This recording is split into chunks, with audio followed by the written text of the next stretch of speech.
ChatGPT said, "Why the Sabbath will be the test of true faith in the end times."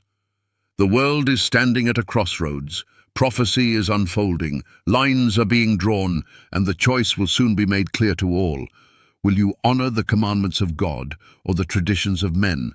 The Bible warns that in the last days there will be a great dividing line, a test of loyalty that will separate the faithful from the false. That test is the Sabbath.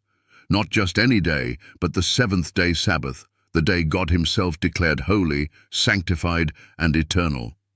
The Sabbath, God's mark of authority. In Genesis 2:2-3, God rested on the seventh day, blessed it, and sanctified it. He did not do this for Himself. He did it as a sign for His creation. Exodus 31:13 calls it a sign between me and you throughout your generations, that ye may know that I am the Lord that doth sanctify you. It is a seal of His authority as Creator. To keep the Sabbath is to recognize God's sovereignty, His authorship of time, and His eternal rule.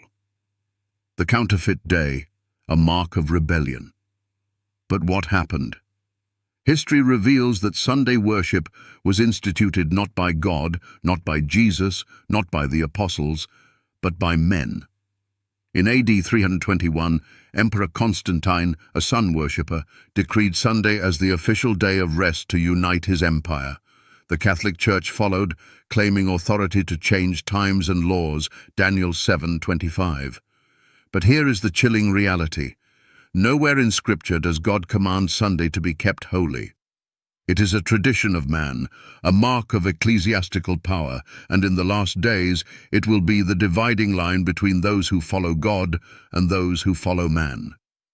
The final test, choosing God's seal or man's mark.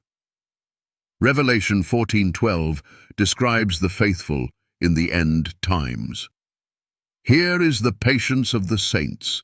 Here are they that keep the commandments of God and the faith of Jesus. This is not 9 commandments. It is 10.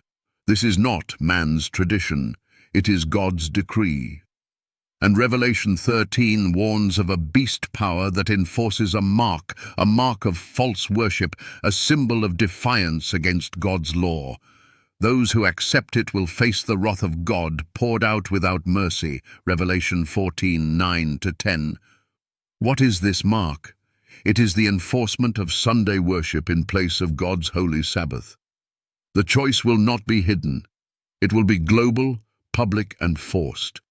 And in that day, the Sabbath will be the test of true faith. Challenge to pastors, imams, priests, and non-believers pastors: you preach righteousness yet disregard God's holy day. Imams, you claim to honor the Torah but ignore the Sabbath written by God's own finger.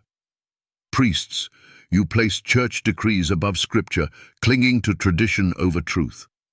Non-believers, you question the faith but never question why the world worships on a day never commanded by God.